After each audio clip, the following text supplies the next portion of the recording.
Hello दोस्तों, मैं कार्तिक फिर से स्वागत करता हूं आपका अपडेट अब तक में। तो आज हम बात करने वाले हैं चलते वायरस पर। भारत के इस खुलासे के बाद आखिर क्यों हुई दुनिया दंग?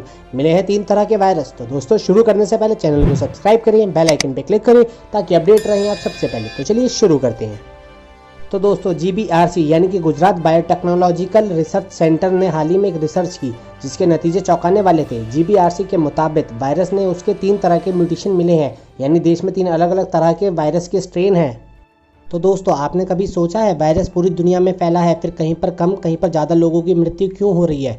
क्या आपने कभी सोचा है कोई छोटा देश वायरस से पूरी तरह उभर गया है तो अमेरिका, फ्रांस और इटली जैसे ताकतवर मुल्क इस महामारी में तबाह हो गए हैं?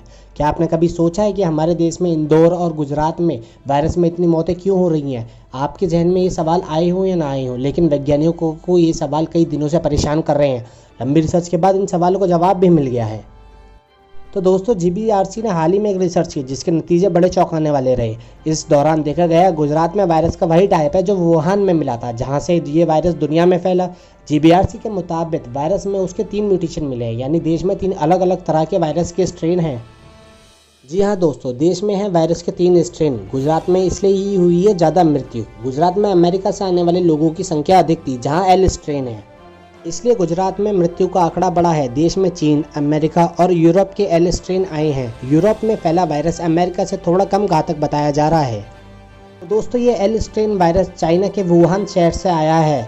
यही ज़्यादा खतरनाक है। इससे जो व्यक्ति बीमार होता है उसकी मृत्यु होने की आशंका ज़्यादा रहती है। गुजरात में अमेरिका से आने वाले लोगों की संख्या ज़्यादा थी। अमेरिका में L स्ट्रेन ज़्यादा फैला है, इसलिए गुजरात में वायरस के मरने वालों की संख्या भी ज़्यादा है। दोस्तों अब हम बात करेंगे S स्ट्रेन की। S स्ट्रेन का वायरस L स्ट्रेन के म्यूटेशन से ही बना है। ये कम घातक है। केरल में अधिकांश मरीज दुबई से ही आए थे, वहाँ S स्ट्रेन है, इसलिए केरल में कम लोगों की मृत्यु हुई है। हालांकि विशेषज्ञों ने साफ साफ कहा है वायरस की L स्ट्रेन और S स्ट्रेन में ज़्यादा फर्क नहीं समझना चाहिए। बेशक L स्ट्रेन ज़्यादा खतरनाक है, लेकिन S स्ट्रेन भी जानलेवा हो सकता है। अगर किसी व्यक्ति को पहले से ही कोई बीमारी है तो S स्ट्रेन भी L स्ट्रेन जैसा ही घातक साबित हो रहा है। S स्ट्रेन के मरीजों में लक्षण कम ही दिखते हैं, जिसके कारण मरीज हॉस्पिटल जाने या टेस्ट करवाने में देरी करता है, यानी कि वायरस ज़्यादा वक्त तक शरीर में रहता है। तो दोस्तों अब सबसे बड़ा सवाल यह है कि क्या इन दोनों अलग अलग स्ट्रेन वाले वायरस से निपटने के लिए क्या ट्रीटमेंट का तरीका भी अलग अलग होगा और दवाइयाँ भी अलग अलग होंगी? जाहिर है अब हम इस वायरस के अंदर छुपे घातक स्ट्रेन को पहचान चुके हैं, तो कोशिश उसे निपटाने के उपायों पर काम करने की हो रही है। लेकिन दिक्कत यह है कि वायरस तेज़ी से अपने आप को बदल रहा है, यानी कि वो खुद को म्यूटेट कर रहा है। खुद को बचाने के लिए इस वायरस में जैसे तेज़ी से बदलाव आ रहे हैं उससे सब परेशान हैं। जब तक हम इस वायरस की पहली चाल को समझते हैं तब तक वह वायरस अपनी दूसरी घातक चाल चल देता है। अब तक हुई रिसर्च में तो ये साबित है कि वायरस किसी बहरूपे की तरह खुद को बदलने में माहिर है और छुपकर वार करता है।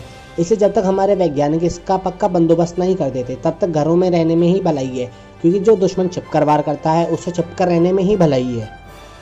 तो दोस्तों इसी के साथ दी हुई जानकारी अगर आपको अच्छी लगी है तो कमेंट करके हमें ज़रूर बताएं। वीडियो को लाइक और शेयर करें, चैनल को सब्सक्राइब करें। मिलते हैं आपसे अगली वीडियो में। धन्यवाद।